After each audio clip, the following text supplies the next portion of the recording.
Tumawag ang bunso kong anak, si Daniel, na isang airline pilot. Ma, may kakaiba pong nangyayari. Nasa bahay po ba si Hipag? Sagot ko. Nasa shower siya. Humina ang boses niya, naging bulong. Imposible po yan dahil hawak ko ang pasaporte niya. Kakasakay lang niya sa flight ko papuntang Pransya. Sa sandaling iyon, narinig ko ang mga yabag sa likuran ko. Buti at nandito ka. Kung pinapanood mo ang bidyong ito, paki-like, mag-subscribe sa channel, at sabihin mo sa akin sa comments kung saan mo pinakikinggan ang kwento ng aking paghihiganti. Gusto kong malaman kung gaano nakalayo ang narating nito. Ngayong umaga, tulad ng iba pang araw, nagmamadali ako sa paghugas ng pinggan pagkatapos mag-almusal. Maagang umalis papuntang trabaho si Esteban, ang panganay kong anak na nag-iwan ng katahimikan sa bahay. Si Matiag, ang tuso kong 7 taong gulang na Little Devil, ay nasundo na ng bus ng eskwelahan, at si Sara, ang aking manugang, ang asawa ni Esteban, ay umakyat lang sa itaas. Umabot sa akin ang kanyang mahinang boses. Ma, maliligo lang po ako ng mabilis ha? Tumango ako ng nakangiti. Katatapos ko lang magligpit ng huling plato nang tumunog ang landline. Pinunasan ko ang aking mga kamay sa aking apron at nagmadaling sinagot ito. Napuno ng masiglang boses ni Daniel, ang bunso kong anak, ang linya. Ma, tumawag lang para kumusta. Nagkaroon po ako ng libreng oras habang naghihintay ng flight sa airport. Ang marinig ang boses niya ay isang mainit na yakap para sa aking puso. Si Daniel ang aking ipinagmamalaki, isang batang co-pilot na laging naglalakbay, nabubuhay sa pangarap na manakop sa himpapawid na meron siya simula pagkabata. Umiti ako at nagtanong sa kanya ng ilang bagay tungkol sa kanyang flight, tungkol sa kung kumusta siya. Tumawa siya ng malakas at sinabi sa akin na maayos ang lahat, na maayos ang takbo ng trabaho. Ngunit bigla, nagbago ang kanyang tono na parang nag-aatubili siyang magsabi ng isang bagay. Ma, may kakaiba po talagang nangyari. Nasa bahay po ba si Hipag? Nagtaka ako. Tumingin ako sa hagdanan kung saan naririnig ko pa ang tubig na umaagos sa banyo. Naman, anak. Naliligo si Sara sa itaas. Sagot ko ng siguradong sigurado. Kinausap ako ni Sara, wala pang 1 minuto ang nakalipas, at nakasuot siya ng puting blusa na palagi niyang sinusuot sa bahay. Paano ako magkakamali? Ngunit sa kabilang dulo ng linya, matagal na tahimik si Daniel. Sobrang tagal, naririnig ko ang kanyang paghinga. Pagkatapos ay naging seryoso ang kanyang boses, puno ng pagtataka. Ma, imposible po yan dahil hawak ko ang pasaporte niya dito sa kamay ko. Kakasakay lang niya sa flight ko papuntang Pransya. Nagsimula akong tumawa, iniisip na nagkamali lang siya. Ay, anak, nagkamali ka lang siguro ng tingin. Nakita ko lang si Sara. Sinabi pa nga niya sa akin na maliligo siya. Sinubukan kong ipaliwanag ng mahinahon upang mapanatag siya, ngunit hindi siya tumawa. Hindi siya sumagot tulad ng karaniwan niyang ginagawa. Sinabi niya sa akin, mabagal ang kanyang boses, na parang sinusubukan niyang ayusin ang kwento sa kanyang ulo, na pagkatapos sumakay ng lahat ng pasahero, tumakbo siya palabas upang kunin ang ilang papel na nakalimutan niya. At nagkataon na nakita niya ang isang pasaporte na nakahiga malapit sa boarding gate. Sa simula, naisip niyang ibigay ito sa mga tauhan ng airport, ngunit nang buksan niya ito upang makita kung kanino iyon, siya ay nagyelo. Ang litrato ay kay Sara. Ang kanyang pangalan ay nandoon, malinaw na parang araw. Walang paraan upang magkamali. Nagsimulang bumilis ang tibok ng aking puso, ngunit sinubukan kong manatiling kalmado. Sigurado ka ba, Daniel, na ang pasaporte na iyon ay maaaring sa iba? Sabi ko, bagamat may tinik ng pag-aalinlangan na ang tumusok sa akin. Bumuntong hininga si Daniel, at ang kanyang boses ay ngayon ay pinaghalong pagkamangha at katatagan. Makagagaling ko lang sa passenger cabin upang tingnan. Siya po. Nakaupo siya sa first class sa tabi ng isang lalaki na mukhang napakayaman at elegante. Nag-uusap sila ng napakalapit, alam mo, na parang magkasintahan. Ang mga salita ni Daniel ay parang saksak. Ako ay nagyelo, mahigpit na hinawakan ang receiver ng telepono, umiikot ang aking ulo. Na parang magkasintahan? Impossible. Kakatapos ko lang marinig ang boses ni Sara mula sa itaas. Kakatapos ko lang siyang makita ng personal sa bahay na ito. Ngunit sa sandaling iyon, tumigil ang tunog ng tubig sa banyo. Bumukas ang pinto ng silid tulugan at ang boses ni Sarah ay umabot sa hagdanan, mahina ngunit sapat na malakas upang mapatalon ako. Ma, sino ang kausap mo sa telepono? Ako ay nagpanik. Ang aking puso ay tumibok ng napakalakas na pakiramdam ko ay puputok ito sa aking dibdib.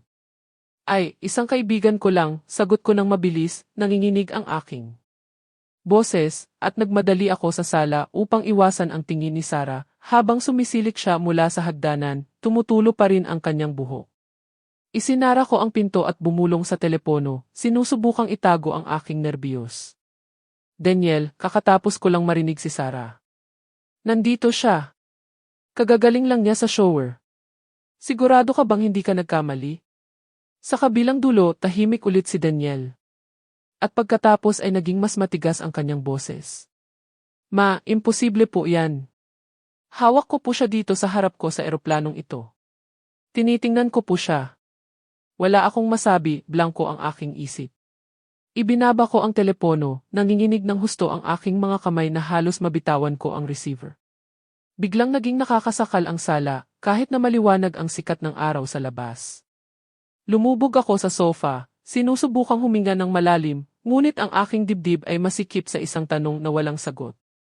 Kung si Sarah ay nandito, sino ang babae sa flight ni Daniel?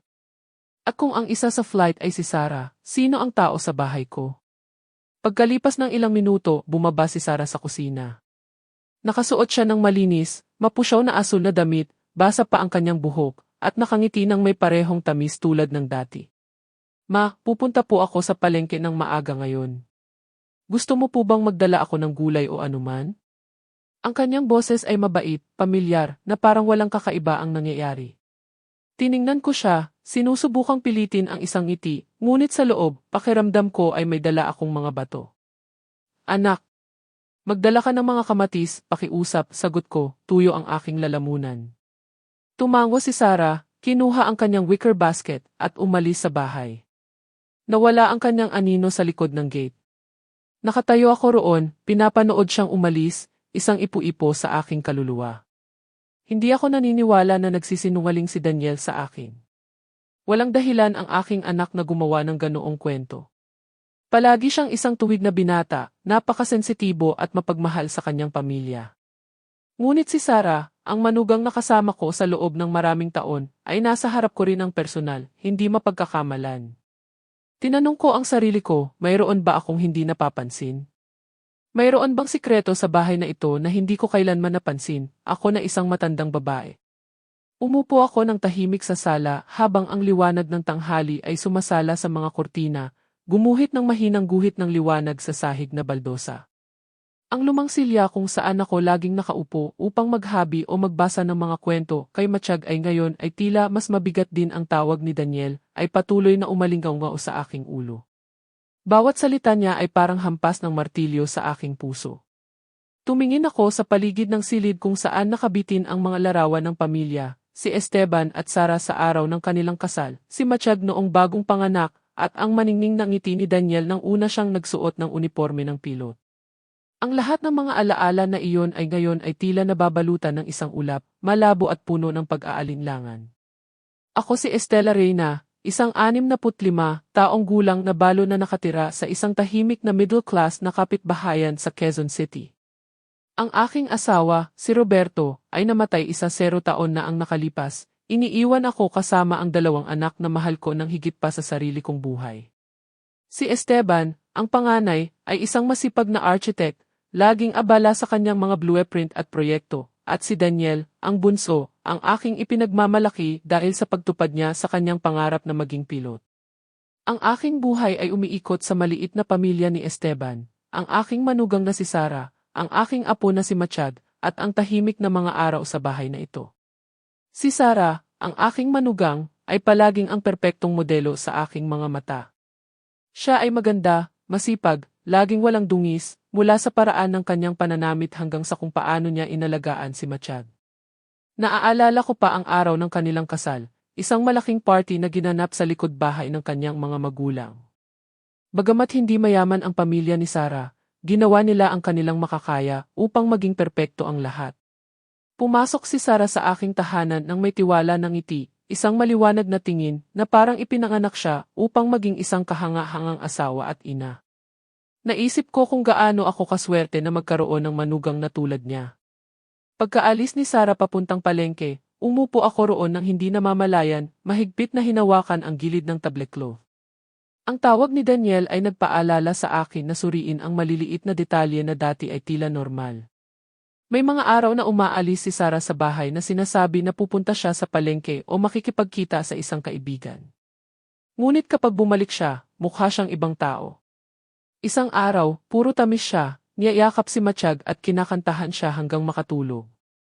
Ngunit sa ibang mga araw, masama ang kanyang mood at sisigawan niya ako dahil lang sa nakalimutan kong ilagay ang lalagyan ng asin sa lugar nito. Naisip ko na mood swings lang iyon ng isang bata pang babae. Ngunit ngayon, hindi na ako sigurado. Ang aking puso ay nakabuhol na parang may nagkakalat ng lahat ng mga alaala na pinahahalagahan ko ng husto. Naalala ko minsan, ilang buwan na ang nakalipas, kinuha ni Sarah ang isang panulat upang isulat ang grocery list gamit ang kanyang kanang kamay. Ang kanyang sulat kamay ay napakaayos at maingat, ngunit kinabukasan, nakita ko siyang ginamit ang kanyang kaliwang kamay at nagsulat siya ng mas pabaya na parang hindi siya sanay dito. Tinanong ko siya, kailan ka pa nagsusulat gamit ang kabilang kamay mo, anak? Tumawa siya at mabilis na sumagot, ay nagsasanay lang po ako, para masaya. Tumango ako. Hindi nagbigay ng labis na pag-iisip. Ngunit ngayon, ang detalyeng iyon ay naging isang matalim na piraso sa aking isip. Nalulunod ako sa aking mga iniisip nang marinig ko ang pinto na bumukas. Dumating si Matiyag na tumatakbo, tumatalbog ang kanyang backpack sa kanyang likod. Niyakap niya ako ng mahigpit, sinasabi sa kanyang munting boses ng maya, "Lola, pinuri ako ng guro ngayon dahil napakaganda ng drawing ko." Hinaplos ko ang kanyang ulo, sinusubukang umiti, ngunit nakaramdam pa rin ako ng bigat sa aking dibdib. Umupo si Matiyag at kinuha ang kanyang notebook upang ipakita sa akin. "Lola, tingnan mo." Kahapon, tinulungan ako ni Mama sa homework ko gamit ang kanyang kanang kamay at ang kanyang sulat kamay ay napakaganda. Ngunit ngayon, nagsulat siya gamit ang kanyang kaliwa at naging mas magulo. Itinuro ng bata ang 2 pahina sa notebook, ang isa ay may magagandang titik at ang isa ay may baluktot na sulat kamay. Tiningnan ko ang mga titik at naramdaman kong lumubog ang aking puso. Siguro abala ang mommy mo ngayon. Siguro pagod siya, kaya ganyan ang kanyang sulat, sabi ko, sinusubukang itago ang aking pagkalito. Ngunit tumingala si Matiyag ng may inosenteng mga mata. "Lola, napakakaiba ng mommy ko." Minsan yayakap niya ako ng napakahigpit, ngunit sa ibang mga araw, hindi man lang siya tumitingin sa akin. Ang mga salita ng aking apo ay isa pang saksak. Niyakap ko siya, sinusubukang aliwin siya. Ngunit sa aking ulo, ang lahat ay nagsisimulang magulo. Sa sandaling iyon, tumunog ang doorbell. Tumayo ako, binuksan ang pinto, at nakita si Lita, ang aking mabuting kapitbahay, na nakatayo roon dala ang ulam na dinala ni Sarah sa kanya noong nakaraang araw. Ngumiti siya sa akin nang may parehong mabait na ngiti tulad ng dati, ngunit may pag-uusisa sa kanyang mga mata. "Estela, napakaganda ng manugang mo." Ngunit kahapon, napansin ko na ibinigay niya sa akin ang ulam gamit ang kanyang kaliwang kamay, at naisip ko na sinabi mo sa akin na siya ay kanan, hindi ba? Ang kakaiba. O baka naman ambidextrous siya. Pilit akong ngumiti at sumagot, "Baka nga, Lita. Hindi ka ba papasok para magkape?" Tumango siya at pumasok, ngunit ang kanyang komento ay nanatili sa akin na parang tinik. Hindi lang ako. Maging ang mga kapitbahay ay napansin ang pagkakaiba. Nagtimpla ako ng kape para sa kanya. Nag-usap kami tungkol sa mga random na bagay. Ngunit pagkaalis niya, bumagsak ako sa sofa, ang aking kamay ay nakalagay sa aking dibdib. Nagyelo ako, pakiramdam ko ay gumuho ang mundo. Nang hapong iyon, lumabas ako sa hardin dala ang watering can sa aking kamay, sinusubukang hayaang bumagsak ang tubig ng marahan sa mga daisi na inalagaan ko sa loob ng maraming taon. Nagsisimula ng lumubog ang araw. Ang mga anino ng mga puno ay humahaba sa bakuran, ngunit ang aking kaluluwa ay hindi makahanap ng kapayapaan. Ang mga salita ni Matiyag, ni Lita, at ang matatag na boses ni Daniel sa telepono ay patuloy na umiikot sa aking ulo na parang mga bato na inihagis sa isang tahimik na lawa na lumilikha ng mga ripple na hindi titigil. Dinidiligan ko ang mga halaman, ngunit wala doon ang aking isip. Nagtaka ako, masyado na ba akong matanda para mapansin ang mga kakaibang bagay na nangyayari sa sarili kong bahay? O sadyang nagbulag-bulagan ako na gustong maniwala sa masayang pamilya na palagi kong pinangarap? Bumalik si Sarah mula sa palengke, dala ang kanyang wicker basket. Ngunit ang nakakuha ng aking atensyon ay hawak niya ito gamit ang kanyang kaliwang kamay. Naaalala ko ng perpekto na palaging ginagamit ni Sarah ang kanyang kanang kamay, mula sa kung paano niya hinahawakan ang kutsilyo upang maghiwa ng gulay hanggang sa kung paano niya sinusuklay ang buhok ni Machag. Nakatayo ako roon, pinapanood siyang ilagay ang basket sa mesa sa kusina, at nagtanong ako sa isang mahinang boses, "Ano ang binili mo, Sarah?" Sinubukan kong gawing natural ang aking boses, ngunit sa loob ay lumalaki ang isang alon ng hinala. Ngumiti siya at sumagot ng napakagalang. "Opo, managdala po ako ng kamatis, silantro, at ilang sariwang isda. Gagawin ko po ang grilled fish na gusto ninyo ngayong gabi. Masarap, di ba?" Ang kanyang boses ay malambot tulad ng dati, ngunit hindi ko maiwasang mapansin ang kanyang mga kamay. Ang kaliwa, hindi ang kanan. Tumango ako at tumalikod, nagkukunwari na nililinis ang mesa, ngunit malakas ang tibok ng aking puso. Nag-imagine lang ba ako, o sinusubukan ba akong sabihan ng maliliit na detalyeng ito ng isang bagay? Sa oras ng hapunan, ang buong pamilya ay nagtipon sa mesa. Si Esteban ay pagod pagkatapos ng isang mahabang araw sa trabaho, ngunit pumiti pa rin siya kay Machag at tinanong siya kung kumusta ang eskwela. Dahan-dahang kumain si Sarah, maselan, at lumingon pa kay Esteban upang paalalahanan siya. "Mahal, sa susunod na linggo na ang parent-teacher conference ni Machag, kaya siguraduhin mong isave ang date, ha?" Tiningnan ko siya, sinusubukang hanapin ang manugang na labis kong ipinagmamalaki. Ngunit sa aking ulo, ang boses ni Daniel ay patuloy na umalinggaw-ngaw. Nakaupo siya sa kinagat ko ang aking labi, sinusubukang lunukin ang aking pagkabalisa, ngunit pakiramdam ko ay isang bato ang nakasabit sa aking lalamunan. Pagkalipas lang ng 3 araw, nagbago ang lahat. Nabagsak ni Machag ang isang baso ng tubig sa hapunan, at ang tubig ay tumalsik sa buong tablecloth. Mabilis akong kumuha ng tela upang linisin iyon, tumatawa. "Ayos lang, anak. Maging mas maingat ka lang." Ngunit si Sarah, na nakaupo sa tapat niya, ay biglang kumunot ang noo at sinabi sa isang matalim na boses, "Machag, bakit ka napakabigla? Maging mas maingat ka." Ako ay natigilan, tumitingin kay Esteban. Kumunot din ang noo niya at sinabi sa isang mahinang boses, "Sarah, aksidente lang iyon, iyon lang." Lumingon siya nang may kislap ng galit sa kanyang mga mata. "Palagi mo siyang ipinagtatanggol, at ako ang naiiwang mukhang masama sa bahay na ito." Ang kapaligiran sa mesa ay naging mabigat. Yumuko si Machag, ang kanyang mga mata ay puno ng luha. Niyakap ko siya, nakakaramdam ng matinding sakit. Ilang araw lang ang nakalipas, si Sarah ay magiliw na nagpapaalala sa kanya tungkol sa eskwela, at ngayon ay mukha siyang ibang tao. Umupo ako sa tabi niya, nanonood ng tahimik, sinusubukang ayusin ang mga bagay-bagay sa aking ulo. Ngayon, siya ay iritable. Noong isang araw, siya ay napakatamis. Ngayon, ginamit niya ang kanyang kaliwang kamay. Noong isang araw, ang kanyang kanan. Ang maliliit na pagkakaiba na ito, isa-isa, ay naipon sa aking isip na parang mga piraso ng isang puzzle na hindi ko pa nakikita ng kumpleto. Sinabi ko sa sarili ko na kailangan kong kumalma. Ngunit sa tuwing titingnan ko si Sarah, nakakita ako ng isang estranghero na parang hindi siya ang manugang na kasama ko sa loob ng maraming taon. Ilang araw pagkatapos, dinala ko si Machag sa eskwelahan. Hawak niya ang aking kamay habang naglalakad kami sa pamilyar na Cobblestone Street. Bigla, tumigil siya, tumingin sa akin, at sinabi sa isang malungkot na boses, "Lola, kahapon tinuruan ako ni Mommy kung paano magsulat, at napakabait niya. Ang kanyang sulat kamay ay napakaganda, ngunit ngayon hindi man lang niya gustong tingnan ang homework ko." Sinabi niya sa akin na ako na lang ang gumawa. Lumuhod ako upang tingnan ang kanyang malinaw na maliliit na mata, at naramdaman kong nasira ang aking puso. "Abala ang mommy mo, anak. Huwag kang malungkot," sabi ko. Ngunit nanginginig ang aking boses. Tumango si Machag, ngunit ang kanyang tingin ay puno pa rin ang pagkabigo. Niyakap ko siya, nakakaramdam ng matinding kawalan ng magawa. 7 taong gulang ka pa lang. Paano mo maiintindihan ang isang bagay na hindi ko rin maintindihan? Nang gabing iyon, umupo kami upang maghapunan ulit. Bigla, kinuha ni Sarah ang isang maliit na notebook mula sa kanyang purse at nagsimulang magsulat ng isang bagay gamit ang kanyang kaliwang kamay. Si Esteban, na nagsasandok ng pagkain, ay biglang tumawa. Uy, kailan ka pa nagsusulat gamit ang kaliwang kamay mo? Mukha kang kakaiba. Tumigil si Sarah, isang pilit na ngiti sa kanyang mga labi. Ay, sinusubukan ko lang, mahal.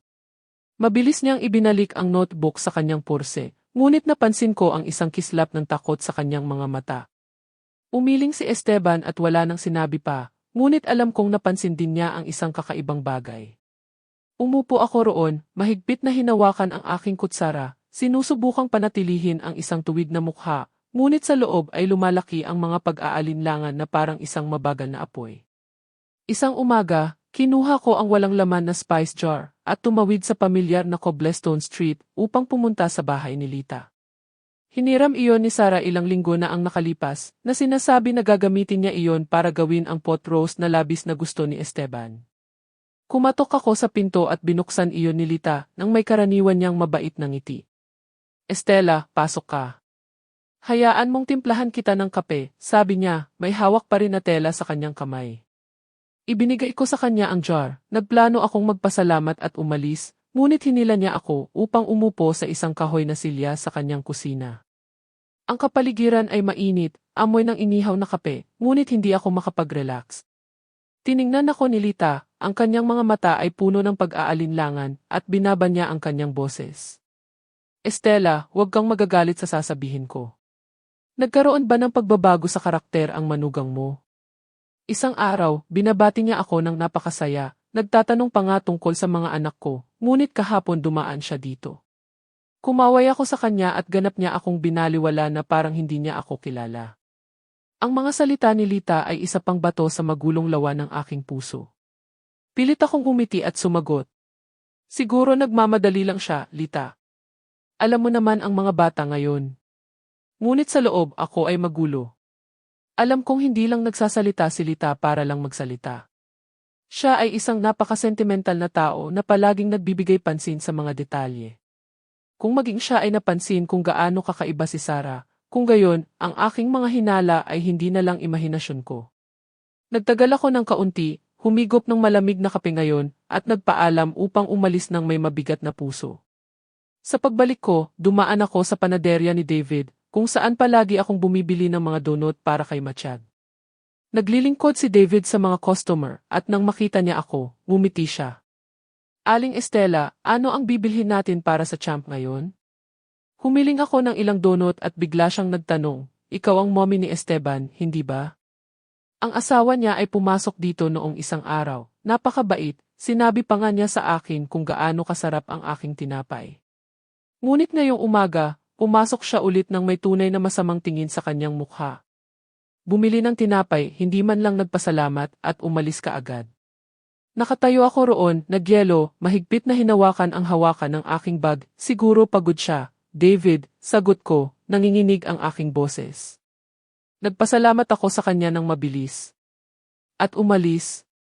Ang mga salita ni David ay isa pang kutsilyo na humihiwa ng mas malalim sa mga pag-aalinlangan na lumalaki sa loob ko. Nang makauwi ako, nagtimpla ako ng tsaa at umupo sa beranda. Ang hangin ay humihip ng marahan, nagdadala ng amoy ng mga daisi mula sa hardin. Tumingin ako patungo sa kalye na humahantong sa palengke, ang daan na palaging dinadaanan ni Sarah. Bigla, nakita ko siyang bumalik na dala ang kanyang grocery bag, ngunit binati niya ako ng may tuyong boses. Magandang hapon, Maisie. Walang ngiti, walang kagalakan noong isang araw nang ipinagmalaki niya ang pagkuha ng magandang deal sa isang bungkos ng silantro. Tumango ako at sumagot sa isang mahinang boses, bumalik ka na. Ngunit sa loob, hindi ko maiwasang panoorin siya ng mas malapit. Ang blusa na suot niya ngayon ay navy blue, iba sa puting blusa na suot niya nang umalis siya. Sinubukan kong tanungin siya sa isang mahinang boses, bakit ka nagpalit ng blusa? Tumigil si Sarah sandali at pagkatapos ay sumagot ng mabilis, ay nadumihan ako at kailangan kong magpalit. Nagbigay siya ng kalahating ngiti at mabilis na pumasok sa kusina. Naiwan ako roon na may tasa ng tsaa sa aking mga kamay, pakiramdam ko ay isang bato ang dumudurog sa aking dibdib. Ang mga salita ni Lita, ni David, at ang paraan ng pagsagot sa akin ni Sarah ay lahat ay pumilit sa akin na tumigil sa pagwawalang bahala sa mga bagay-bagay. Nang gabing iyon, naghahapunan kaming lahat.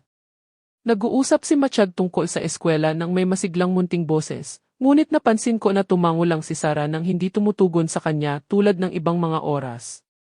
Nang tanungin siya ni Esteban, tapos ka na bang kumain? Para mailigpit na ng mommy mo ang mga pinggan. Biglang lumingon sa akin si Matiyag at sinabi ng may inosente, Lola, hindi ako kinantahan ni mommy hanggang makatulog ngayong gabi. Kahapon kinantahan niya ako ng lumang kanta na palagi mong kinakanta sa akin at ang ganda ng tunog. Tiningnan ko si Sarah na nagsasandok ng pagkain ng walang reaksyon.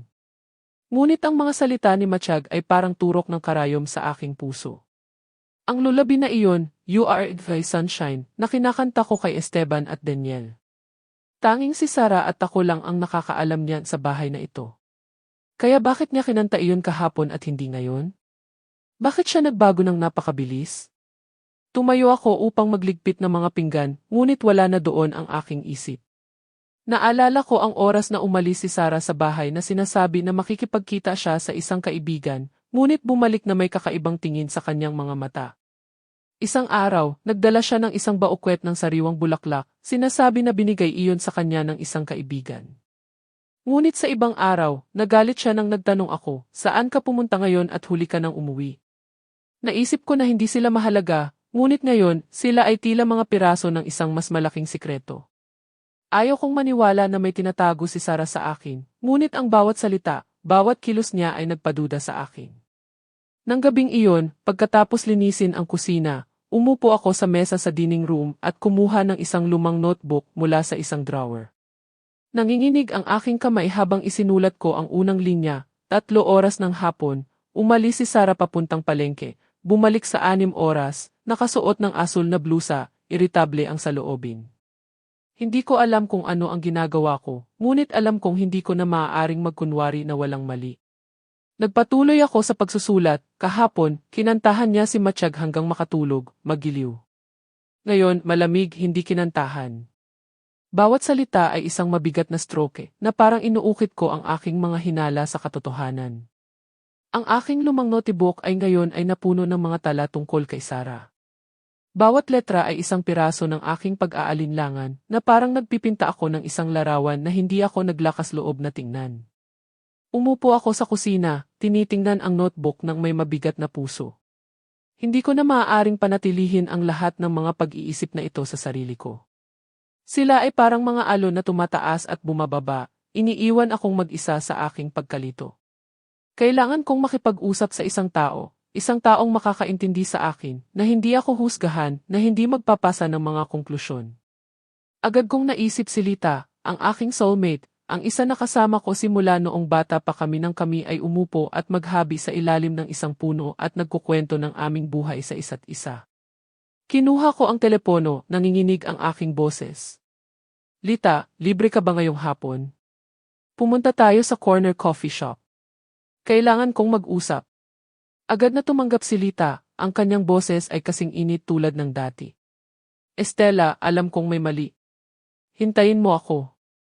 Papunta na ako. Nakaramdam ako ng kaunting kaluwagan, ngunit ang pag-aalala ay nakabigat pa rin sa akin. Isinuot ko ang aking lumang shawl at umalis sa bahay patungo sa maliit na corner coffee shop, kung saan kami ni Lita ay nagbahagi ng napakaraming kagalakan at kalungkutan. Ang lugar ay pareho pa rin, sa mga madilim na mesa na kahoy at ang masarap na amoy ng sariwang inihaw na kape. Pumili ako ng isang mesa sa isang sulok kung saan malabo ang liwanag upang walang sinuman ang makakarinig sa aming usapan. Umupo ako roon, niyakap ang mainit na tasa ng kape, ngunit may nagielong kaluluwa. Nagtaka ako, paano ko sasabihin sa kanya ang lahat ng mga hinalang ito? Paano ako maglalakas loob na umamin na nagdududa ako sa sarili kong manugang? Dumating si Lita na nakasuot ng isang light sweater at may dala siyang isang bag ng sariwang gulay. Umupo siya, tumingin ng diretsyo sa aking mga mata nang may matalim ngunit mapagmahal na tingin. Estela, sa tingin pa lang sa mukha mo, alam kong may seryosong mali. Sige na, sabihin mo na. Ano ang bumabagabag sa iyo? Huminga ako ng malalim, sinusubukang huwag maputol ang aking boses, Ngunit ang bawat salita ay nakasabit sa aking lalamunan. Sinabi ko sa kanya ang lahat ng buod, ang tawag mula sa airport, ang pasaporte ni Sarah, ang babae na kapareho niya sa eroplano, at ang lahat ng maliliit na detalye na itinala ko mula sa kung paano siya nagpapalit ng kamay upang magsulat hanggang sa kanyang mood swings mula sa araw hanggang gabi. Kinuha ko ang notebook mula sa aking bag at ipinasa iyon sa kanya. Tingnan mo, isinulat ko ang lahat dito. Hindi ko alam kung nag-imagine lang ako, ngunit hindi ko na maaaring lokohin ang sarili ko. Binaliktad ni Lita ang mga pahina, kumunot ang noo. Dahan-dahan siyang nagbasa, ang kanyang mga daliri ay sinusundan ang aking nanginginig na sulat kamay. Napansin mo ang lahat, Estela, sabi niya sa isang seryosong boses. Bawat pag-alis at pagbalik niya, parang ibang tao siya. Ano sa tingin mo ang nangyayari? Umiling ako, mahigpit na hinawakan ang tasa ng kape. Hindi ko alam, Lita. Alam ko lang na natatakot ako. Natatakot na may tinatago si Sarah. Natatakot na masisira ang pamilya ko kung maghukay ako ng mas malalim. Ngunit hindi ako maaaring tumigil. Kailangan kong malaman ang katotohanan para kay Esteban, para kay Machad. Inilapag ni Lita ang kanyang tasa sa mesa at tumingin sa akin ng may determinasyon. Ang mga babae ay hindi madaling maloko, Estela. Ano ang sinasabi ng iyong kutob? Sigurado akong may kakaiba dito. Kailangan mong alamin ang ugat nito. Nag-alinlangan ako at ang aking boses ay naging bulong. Ngunit paano kung hinuhusgahan ko siya ng mali? Paano kung masaktan ko si Esteban? Pinutol ako ni Lita ng matatag. Magtiwala ka sa iyong instincts. Kung hindi mo ilalantad ang katotohanan, mabubuhay ka ng may pag-aalinlangan magpakailanman at hindi mo mapoprotektahan si Machag o Esteban sa ganoong paraan.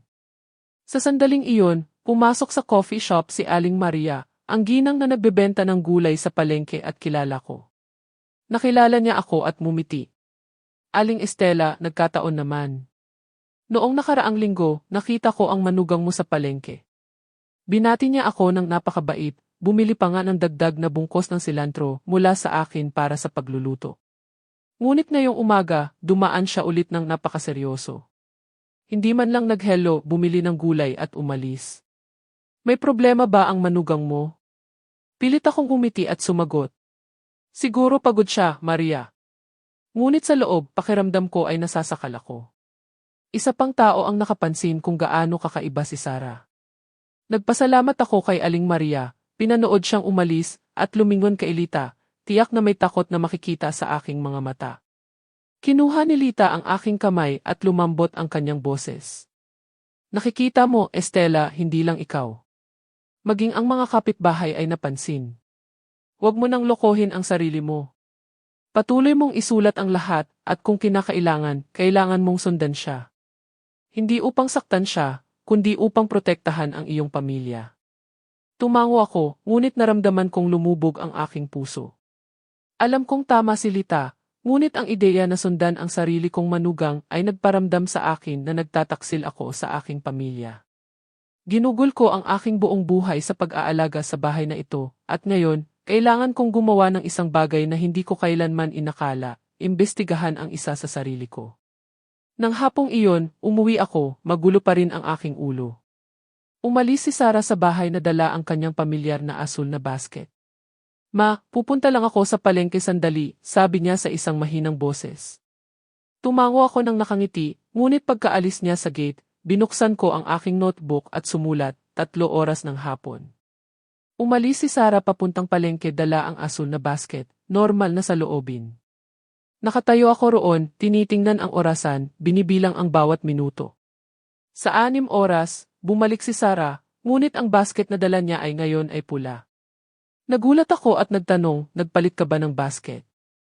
Ngumiti siya at sumagot ng mabilis. Nasira ang isa at hiniram ko ito sa isang kaibigan.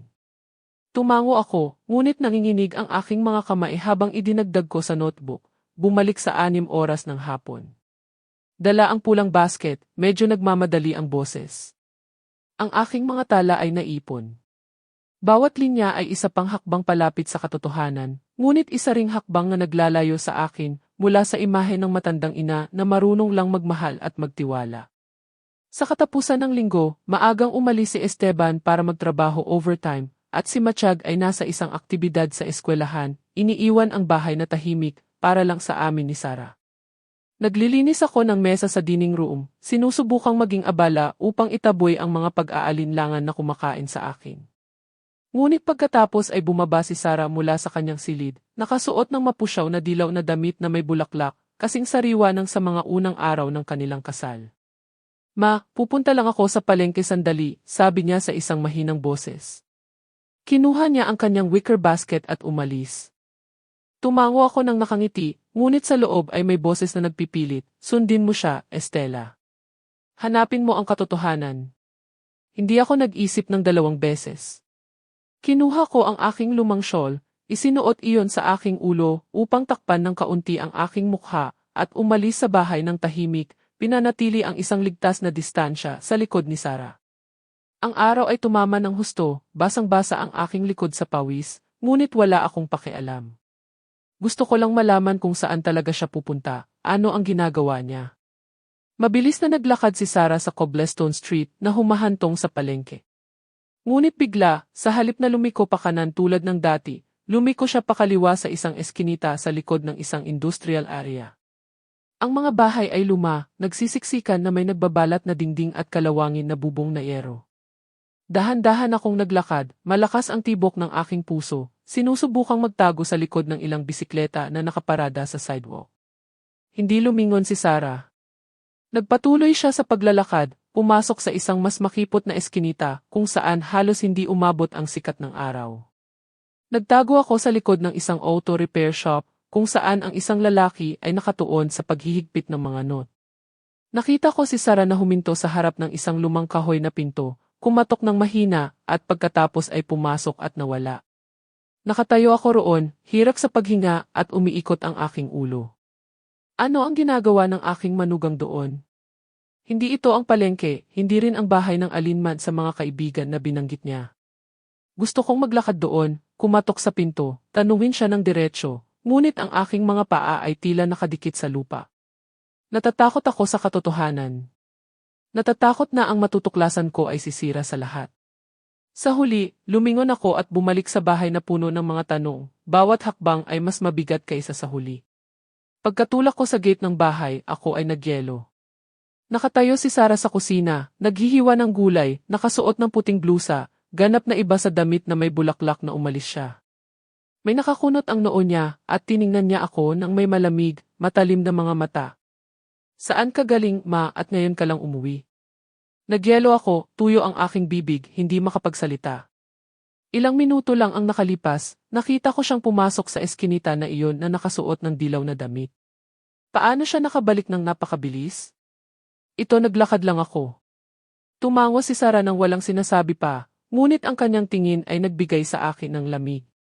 Umakyat ako sa aking silid, nagkukunwari na may kukunin ako, ngunit sa totoo lang, ito ay upang takasan ang tingin na iyon, upang pakalmahin ang aking puso na tumatakbo sa aking dibdib. Nang gabing iyon, nakaupo ako na naghahabi ng tumakbo si Matiyag sa aking silid. Namumula ang kanyang pisngi mula sa paglalaro sa bakuran. Niyakap niya ang aking mga binti, humihikbi. Ay, Lola, sinigawan ako ni Mommy ngayon dahil lang sa nabagsak ko ang lapis. Hindi tulad kahapon. Kahapon, napakabait niya. Niyakap pa nga niya ako. Kinuha ko si Matiyag sa aking mga bisig, hinaplos ang kanyang ulo, ngunit sa loob, pakiramdam ko ay nasusunog ako. Pagod ang mommy mo, anak. Huwag kang malungkot, sabi ko, ngunit nanginginig ang aking boses. Itinago ni Matiyag ang kanyang mukha sa aking balikat at bumulong, ay Lola, gusto ko ang mommy kahapon. Niyakap ko siya ng mas mahigpit, malapit nang tumulo ang luha mula sa aking mga mata. Ang mga salita ng aking apo ay parang kutsilyo na humuhukay ng mas malalim sa mga hinala na sinusubukan kong pigilan. Hindi ako makatulog ng gabing iyon. Nakahiga ako sa kama, dilat ang aking mga mata, nakatingin sa kisam. Ang mga imahe ay paulit-ulit sa aking ulo, si Sarah sa damit na may bulaklak na pumapasok sa eskinita. Si Sarah sa puting blusa na nakatayo sa kusina. At ang boses ni Daniel, nasa kinuha ko ang notebook mula sa drawer at sumulat ng isang pangungusap na ako mismo ay hindi naglakas loob na paniwalaan, baka hindi sila ang parehong tao. Ang pangungusap na iyon ay parang isang sumpa at nagpaninginig sa akin. Kinabukasan, nagpa siya akong bumalik sa eskinita na iyon. Hindi ko na kayang tiisin pa ang pag-aalinlangan.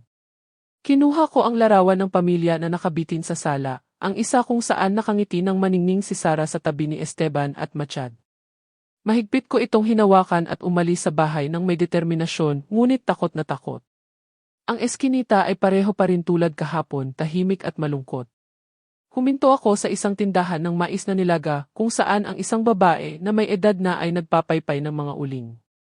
Ipinakita ko sa kanya ang litrato at nagtanong, pakiusap, nakita mo na ba ang batang babae na ito dito?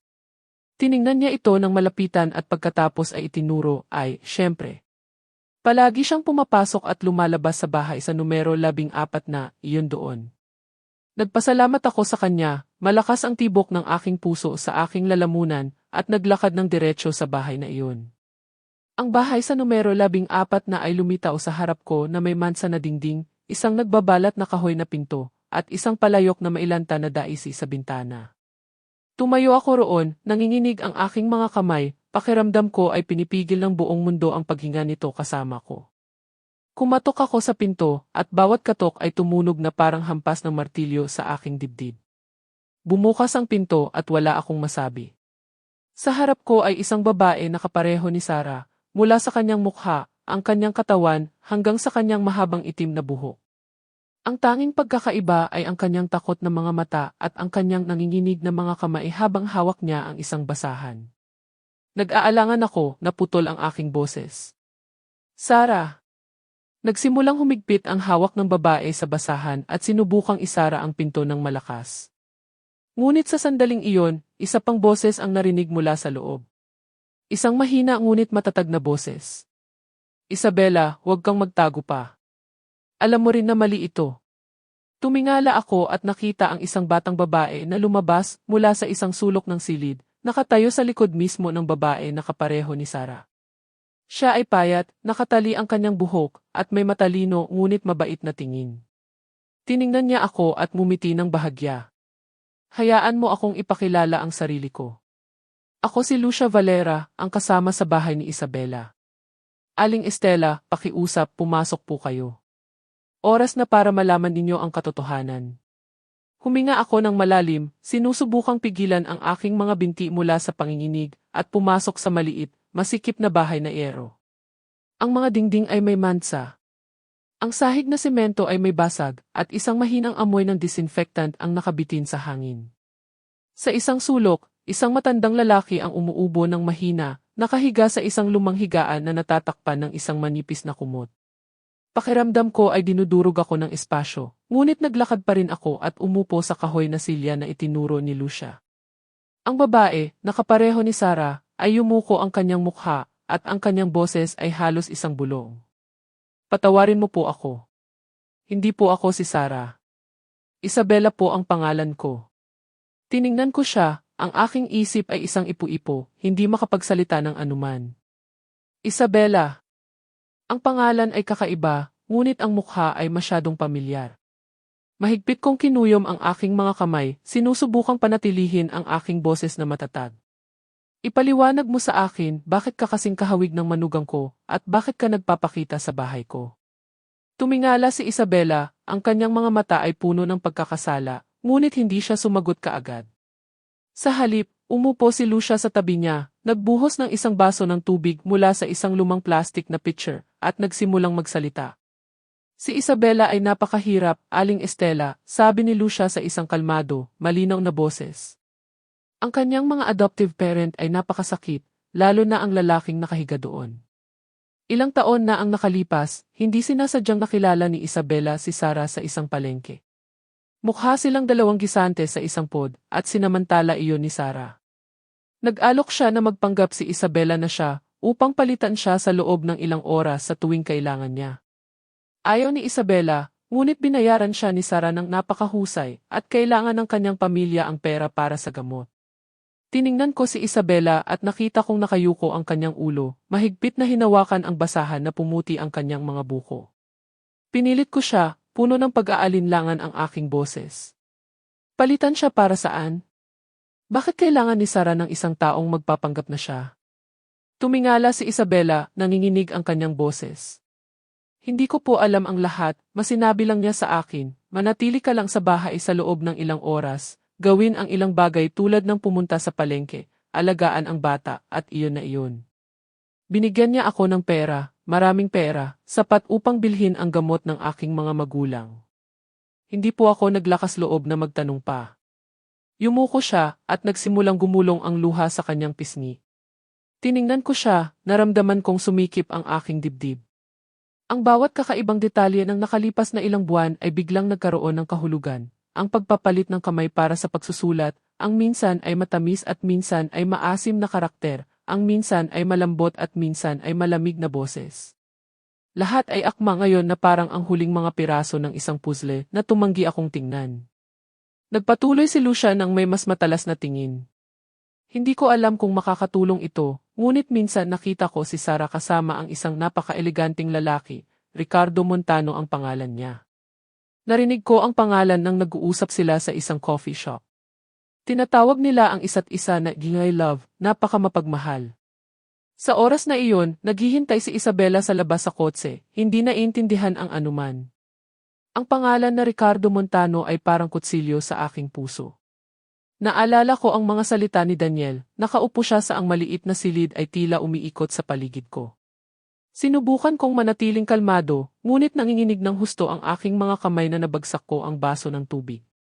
Nagmadali si Lucia na linisin iyon, ngunit umiling lang ako. Nabulunan ang aking boses. Siya niloloko ba ni Sarah ang pamilya ko? Umiyak si Isabela. Nabulunan ang kanyang boses.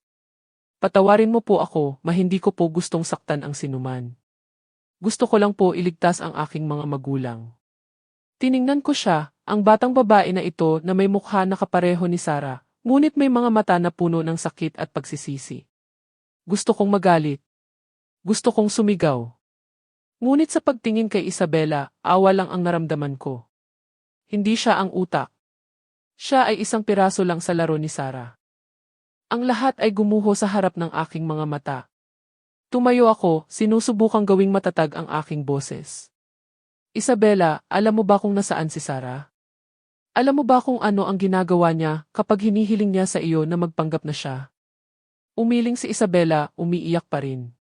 Hindi ko po alam, masinabi lang niya sa akin na gawin ang hinihiling niya at babayaran niya ako. Hindi po ako naglakas loob na magtanong pa.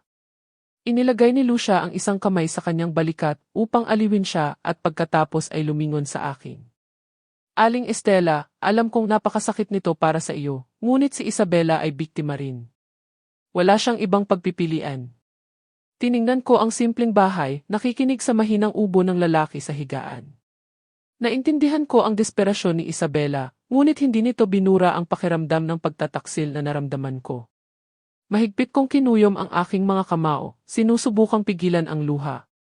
Hindi kita sinisisi, Isabela, ngunit kailangan kong malaman ang katotohanan.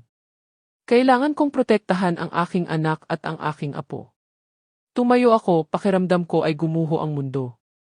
Salamat, Lucia, sa pagsasabi sa akin ng katotohanan. Babalik ako. Umalis ako sa bahay at ang maliwanag na sikat ng araw sa labas ay nakakasilaw sa akin, ngunit ang aking puso ay nagyelo.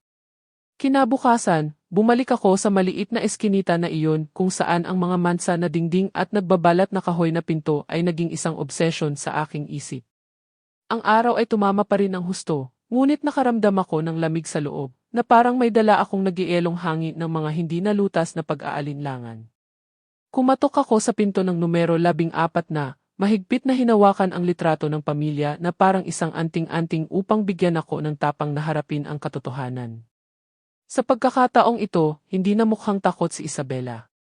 Binuksan niya ang pinto ng may tahimik pa rin, mahiyain, ngunit mas kalmado na tingin at inimbitahan ako.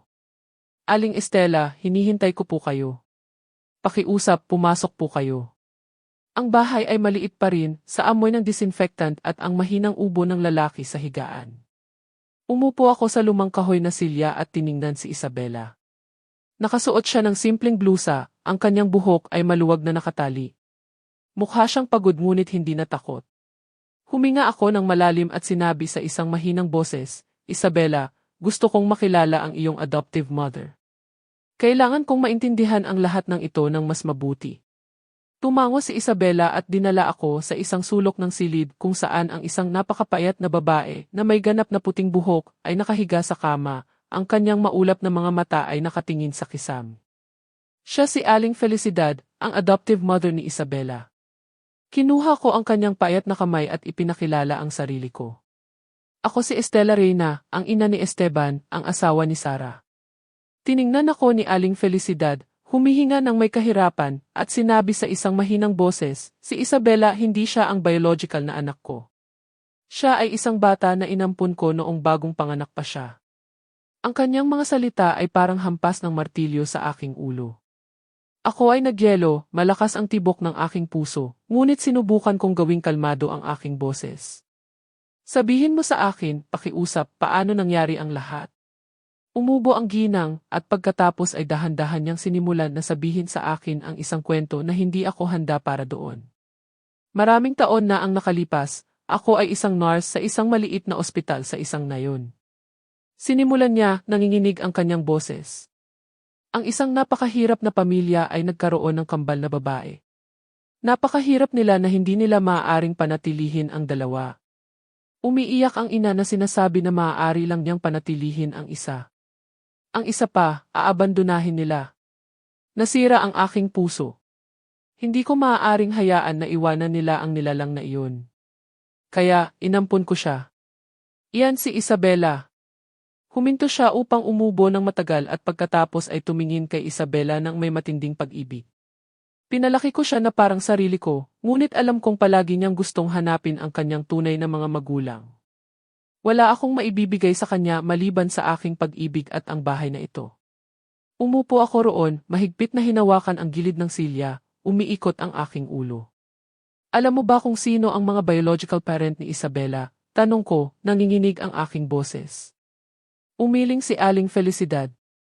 Ang alam ko lang ay napakahirap nilang pamilya mula sa isang kalapit na nayon. Hindi ako nagtanong ng marami. Gusto ko lang iligtas ang bata. Tiningnan ko si Isabela at nakita siyang nakayuko ang kanyang ulo, na may luha na gumugulong sa kanyang mukha. Aling Estela, wala po akong alam tungkol sa aking biological parent, sabi niya, nabulunan ang kanyang boses. Ngunit nang makilala ko si Sara, naisip ko na baka may alam siya. Kasing kahawig niya ako, ngunit hindi niya sinabi sa akin ang anuman tungkol doon. Pakiramdam ko ay hindi ako makahinga.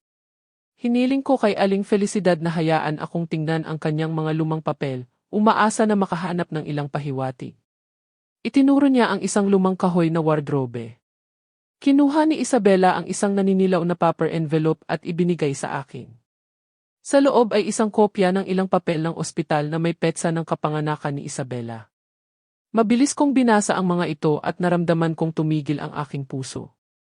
Ang petsa ng kapanganakan ni Isabela ay eksaktong pareho ng kay Sara, ang nakita ko sa kanyang mga papel nang ikasal siya kay Esteban. Kinuha ko ang mga dokumento nang nanginginig ang mga kamay at tumingin kay Isabela. Ikaw at si Sara, maaari ba kayong maging kambal na magkapatid? Sabi ko, nawawala ang aking boses. Umiyak si Isabela, tinakpan ang kanyang mukha. Kaya kapatid ko si Sara. Bakit hindi niya sinabi sa akin ang anuman? Bakit niya ako pinagawa ng lahat ng iyon? Tiningnan ko siya ng may sirang puso. Naalala ko ang mga araw na dumating si Sara sa aking bahay, maningning at tiwala, na parang ipinanganak siya upang maging perpektong asawa at ina. Mahal ko siya. Naniwala ako na magdadala siya ng kaligayahan kay Esteban. Ngunit ngayon alam ko na hindi lang niya niloko ang aking pamilya, kundi sinamantala rin niya ang sarili niyang kapatid, ginagamit siya bilang kanyang daoble upang itago ang mga sikreto na hindi ko man lang naglakas loob na isipin. Tumayo ako, inilagay ang aking kamay sa balikat ni Isabela, at ang aking boses, bagamat matatag, ay hindi maitago ang sakit. Isabela, mula ngayon, hindi ko nahahayaang may iba pa ang sumamantala sa iyo. Tutulungan ko ang iyong mga magulang sa kanilang sakit, ngunit bilang kapalit, kailangan mong makipagtulungan sa akin. Kailangan kong ilabas ang katotohanan ito, para kay Esteban, para kay Machad. Tumango si Isabela, umiiyak pa rin. Tutulungan ko po kayo. Ayaw ko nang mabuhay sa kasinungalingan na ito. Tiningnan ko siya at nakita ang sinseridad sa kanyang mga mata, at sa unang pagkakataon nakaramdam ako ng sinag ng pag-asa sa gitna ng bagyo. Umalis ako sa bahay, naglakad sa eskinita, magulo ang aking kaluluwa. Dumaan ako sa masisikip na palengke kung saan ang mga tao ay bumibili at tumatawa, ngunit sa aking isip, ang mga salita ni Aling Felicidad ay umalingaw na parang mga kampana. Dalawang kambal, ang isa ay inabandona, ang isa ay pinalaki, at ngayon ang kanilang mga kapalaran ay nagtagpo sa sarili kong pamilya. Umuwi ako na magulo ang aking kaluluwa na parang isang bukid pagkatapos ng bagyo. Ang katotohanan tungkol kina Sara at Isabela, ang sikreto ng kambal, ay isang bato na dumudurog sa aking dibdib. Nasa isang crossroad ako na hindi ako handa, harapin ang aking manugang, ang babae na niloko kaming lahat, at ilantad ang katotohanan kina Esteban at Machag. Nang gabing iyon tinawagan ko si Daniel. Ang aking boses ay matatag, bagamat nanginginig ang aking puso. Daniel, bukas ng gabi, kailangan mong pumunta sa bahay. May ilang bagay na kailangan kong linawin mo. Nagulat si Daniel. Narinig ko ang pag-aalala sa kanyang boses. Ma, may seryosong nangyari ba? Sabi ko ng maikli. Pumunta ka lang, anak. Kailangan kita. At kung maaari, dalhin mo ang electronic passport ni Sara. Wala na siyang ibang tanong. Sinabi lang, opo, mapupunta po ako. Ibinaba ko ang telepono at umupo, pakiramdam ko ay gumuho ang buong mundo. Alam kong ang gabing iyon ay magiging isang gabi na hindi malilimutan ng sinuman sa pamilyang ito. Kinabukasan, maaga akong gumising at naghanda ng isang malaking hapunan ng pamilya. Naglagay ako ng puting tablecloth sa mesa. Nagtirik ako ng mga kandila. Niluto ko ang pot roast na labis na gusto ni Esteban at ang grilled fish na laging hinihingi ni Machag. Gusto ko na ang hapunan na ito ay maging espesyal, hindi upang ipagdiwang, kundi upang markahan ang isang bago at pagkatapos. Nasa kusina ako, naghihiwa ng gulay, ngunit ang aking isip ay nasa ibang lugar, sa pagitan ng malungkot na eskinita na iyon at ang mga salita ni Isabela. Sinabi ko sa sarili ko na kailangan kong maging matibay, para kay Esteban, para kay Machag. Ngunit ang bawat hiwa ng kutsilyo ay parang isang hiwa sa sarili kong puso. Umuwi si Esteban nang nagsisimula ng dumilim, pagod mula sa trabaho. Nang makita ang mesa na nakahanda, nagulat siya. At ano ang ipinagdiriwang natin ngayon at napakaraming pagkain ang ginawa mo, ma? Ngumiti ako, sinusubukang maging kalmado. Gusto ko lang na magkaroon tayong lahat ng isang magandang hapunan. Umupo ka, anak. Pumasok si Sara na nakasuot ng kanyang mapusyaw na asul na damit, isang mahinang ngiti, ngunit may bahid ng nerbiyos sa kanyang mga mata. Tumakbo si Machag upang yakapin ang aking mga binti. Lola, ang bango ng isda. Hinaplos ko ang kanyang ulo, may bukol sa aking lalamunan. Alam kong pagkatapos ng gabing ito, ang inosenteng ngiti ni Machag ay maaaring hindi na ganoon kasigla muli. Umupo kami sa mesa, at sa simula, ang kapaligiran ay masigla. Nag-usap si Esteban tungkol sa trabaho. Masiglang nagsalita si Machag tungkol sa drawing na ginawa niya sa eskwelahan. Tumango si Sara, nagkokomento paminsan-minsan, ngunit napansin ko na nanginginig ng bahagya ang kanyang kamay habang hawak niya ang kanyang kutsara. Huminga ako ng malalim at sininyasan si Daniel na naghihintay sa labas. Pumasok siya, at sa likod niya mismo ay si Isabela, sa isang simpleng damit, ang kanyang mukha ay kapareho ni Sara, ngunit may tingin na puno ng pagkabalisa. Lahat ng tao sa mesa ay natahimik. Tumingin si Machag ng nalilito mula kay Sara patungo kay Isabela at nagtanong ng inosente, bakit may dalawang mommy? Namutla si Esteban, nabagsak ang kanyang kutsara, at tumalon si Sara, sumisigaw. Ano itong lahat, ma? Tumayo ako, mahigpit na humawak sa gilid ng mesa upang hindi ako manginig. Umupo ka, Sara, sabi ko, mabagal ngunit matatag ang aking boses. Kailangan nating linawin ang lahat. Nagsimula akong magkwento, at bawat salita ay nagwasak sa akin sa loob. Ang tawag ni Daniel mula sa airport nang makita niya siya sa isang flight papuntang Pransya, kahit na nasa bahay pa siya. Ang mga oras na nagpalit siya ng kamay upang magsulat, ang kanyang minsan ay matamis at minsan ay maasim na karakter. At sa wakas, ang pagbisita ko sa eskinita kung saan nakilala ko si Isabela at natuklasan ang sikreto ng kambal. Ikaw at si Isabela ay kambal na magkapatid, sabi ko, tumitingin ng diretsyo sa kanyang mga mata. Sinasamantala mo ang iyong kapatid upang itago ang katotohanan. Sabihin mo sa amin ano ang katotohanan? Nanginginig si Sara, ang kanyang mukha ay kasing puti ng papel. Sumigaw siya, sinusubukang ipagtanggol ang sarili. Gumagawa ka ng mga bagay-bagay upang ipahiya ako. Paano ka naglakas loob? Ngunit lumapit si Daniel at inihagis ang isang tumpok ng mga papel sa mesa. Ito ay isang kopya ng electronic passport na may entry at exit stamp mula sa Pransya, sabi niya sa isang matigas na boses. Hindi ka maaaring nasa bahay at lumipad papuntang Pransya ng sabay. Tiningnan ni Sarah ang mga papel, nakapikit ang kanyang mga labi, hindi makapagsalita ng anuman. Si Matiyag, na nakaupo sa tabi niya, ay biglang sumingit ng may inosente ngunit masakit na boses. Totoo po, Lola. Minsan ang mommy ko ay isang anghel, at sa ibang mga araw, napakasama niya. Ayaw ko po sa masamang mommy. Ang mga salita ng aking apo ay parang saksak, at kailangan kong pigilan ang pag-iyak. Ang hangin sa silid ay napakabigat na hirap huminga. Tumango ako at sinenyasan si Lucia, nakakapasok lang sa likod bahay. Tumayo siya roon nang may matalas na tingin at sinabi sa lahat. Nakita ko si Sarah kasama si Ricardo Montano. Tinatawag nila ang isa't isa na I love, at siya ang umupa kay Isabela upang magpanggap na siya at linlangin ang pamilya. Lumingon si Esteban sa kanyang asawa, nabulunan ang kanyang boses. Totoo ba, Sarah? Sabihin mo sa akin, totoo ba? Kinagat ni Sarah ang kanyang mga labi, tahimik sa loob ng mahabang sandali at pagkatapos ay biglang sumigaw, puno ng galit ang kanyang boses. Totoo. May lover ako. Sawang-sawa na ako sa mahirap na buhay na ito. Sawang-sawa na sa pagiging manugang sa bahay na ito. Binibigyan ako ni Ricardo ng buhay na daang beses na mas mahusay. At ikaw, Esteban, wala kang silbi. Ang kanyang mga salita ay parang isang bomba na sumabog sa silid. Nagyelo si Esteban, mahigpit na kinuyom ang kanyang mga kamao na pumuti ang mga ito. Umiyak si Matiyag at tumakbo upang yakapin ako, nanginginig ang kanyang boses. Lola, ano ang sinabi ng mommy ko? Niyakap ko siya ng mahigpit at ang luha ay gumulong sa aking pisngi. Tiningnan ko si Sarah ng may sirang puso. Nakatayo siya roon nang may malamig na tingin, walang bahid ng pagsisisi. Si Esteban ay tumayo, nanginginig ang kanyang boses. Sarah, iyan ba talaga ang iniisip mo? Tumalikod siya nang walang sagot. Si Isabela, na tahimik sa gilid, ay biglang nagsalita, mahina ngunit malinaw ang kanyang boses. Ate, hindi mo na kailangang saktan sila ng ganito. Gusto ko lang tulungan ka, ngunit hindi ko alam na aabot ka sa ganito. Sinamaan siya ng tingin ni Sarah, ngunit walang sinabi. Tumalikod lang siya at lumabas. Ang pinto ay humampas ng malakas, iniiwan ang silid sa isang masakit na katahimikan.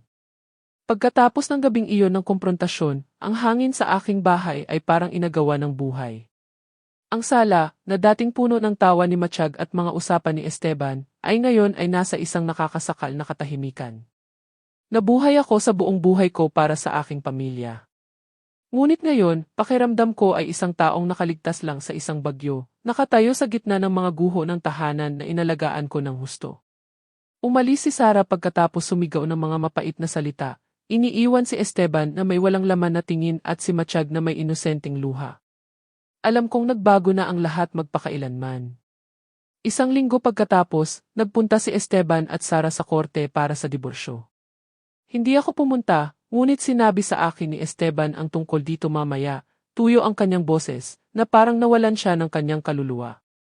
Ma, hindi siya tumingin sa akin. Hindi sa akin. Hindi kay Matiyag. Pumirma siya sa mga papel at umalis kasama ang lalaking iyon na parang hindi kami kailanman umiral. Umupo ako sa tabi niya, hinawakan ang kanyang kamay, sinusubukang huwag umiyak. Hindi humingi si Sarah ng kustodya kay Matiyag, na parang ang bata ay naging bahagi lang ng isang dula na pinagsawaan niya.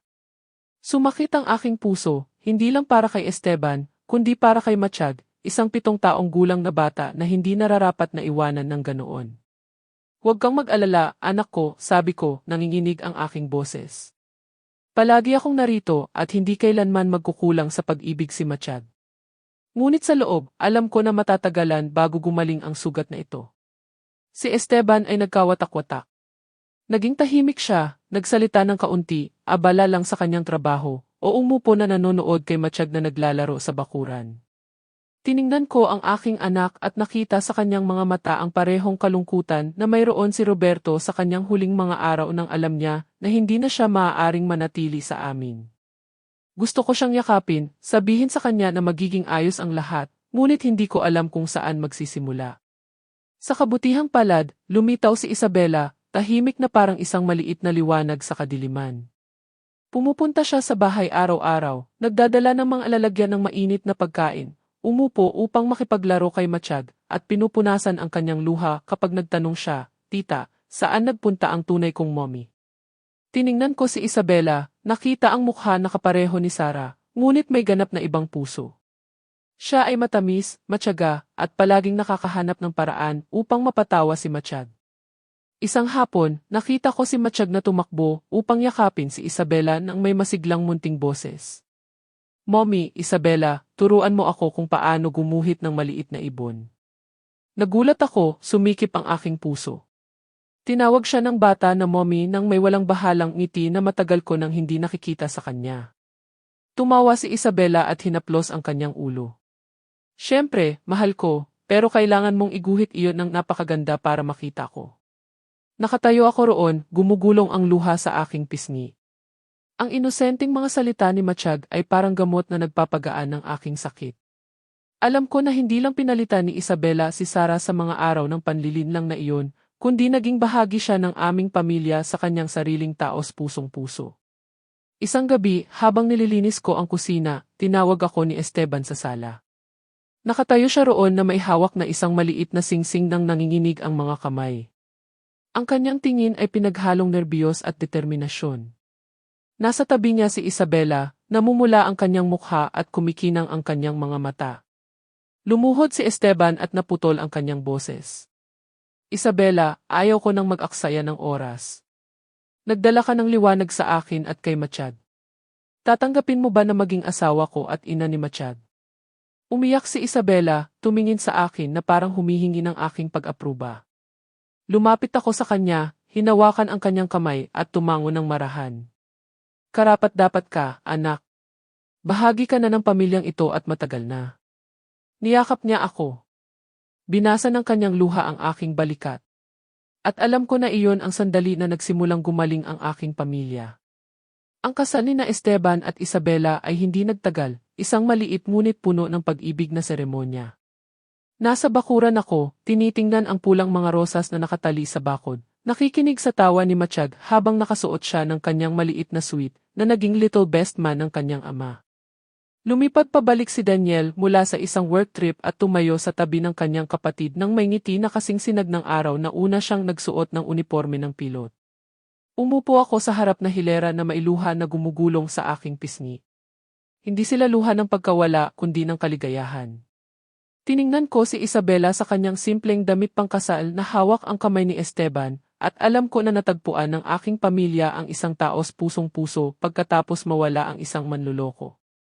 Ang buhay pagkatapos noon ay dahan-dahang bumalik sa kalmado. Pinanatili ni Isabela ang kanyang simpleng buhay, inaalagaan sina Esteban at Matiyag ng buong pag-ibig.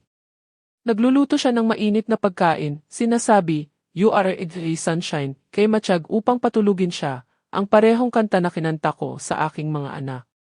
Bawat gabi, umuupo siya sa tabi ni Esteban, nakikinig sa kanya na nag-uusap tungkol sa kanyang mga plano, ang kanyang mga proyekto ng may tingin na puno ng pagmamalaki. Hindi na nagtanong si Matiyag tungkol sa kanyang ibang ina. Niyakap lang niya si Isabela, tinatawag siyang mommy nang may maningning na ngiti. Tiningnan ko ang aking pamilya at nakita kung paano dahan-dahang nagsasara ang mga sugat. Isang gabi, umupo ako sa beranda. Ang hangin ay humihip ng marahan sa hardin. Ang tawa ni Matiyag ay naririnig mula sa loob, hinaluan ng matamis na boses ni Isabela. Sumilip ako at nakita si Esteban na nakatuon sa kanyang trabaho, habang naghahanda si Isabela ng isang tasa ng tsaa para sa kanya, inilagay iyon sa tabi niya, at binigyan siya ng isang malambot na halik sa noo. Ngumiti ako, sa wakas ay nakaramdam ng kapayapaan ang aking puso. Naisip ko ang mahabang daan na tinahak ko, mula sa unang mga pag-aalinlangan, mula sa tawag ni Daniel, hanggang sa malungkot na eskinita kung saan natuklasan ko ang katotohanan. Ang katotohanan ay malupit, ngunit tulad ng sinabi ni Roberto, ang katotohanan ay magpapalaya sa iyo, Estela. At ganoon nga. Pinalaya kami ng katotohanan. Nagdala ito sa amin ni Isabela at nagbigay ito sa amin ng isang bagong simula, mas maliwanag at mas masaya. Ang kwento na narinig mo lang ay nagbago ng mga pangalan at lugar upang protektahan ang identity ng mga taong kasangkot. Hindi namin ito sinasabi upang humatol, ngunit sa pag-asa na makikinig at titigil ang isang tao upang magmuni-muni. Ilang mga ina ang nagdurusa ng tahimik sa loob ng sarili nilang mga tahanan. Talagang nagtataka ako kung ikaw ay nasa posisyon ko, ano ang gagawin mo? Pipiliin mo ba na manatiling tahimik upang panatilihin ang kapayapaan? O maglalakas loob ka ba na harapin ang lahat upang bawiin ang iyong boses? Gusto kong malaman ang iyong opinyon dahil ang bawat kwento ay parang isang kandila na maaaring magbigay liwanag sa landas ng iba. Pagpalain tayong lahat ng Diyos at kumbinsido ako na ang tapang ay humahantong sa atin sa mas magagandang araw. Samantala, sa end screen, iniiwan ko sa iyo ang dalawa sa mga pinakamamahal na kwento sa channel. Sigurado akong magugulat ka. Salamat sa pananatili sa akin hanggang sa sandaling ito.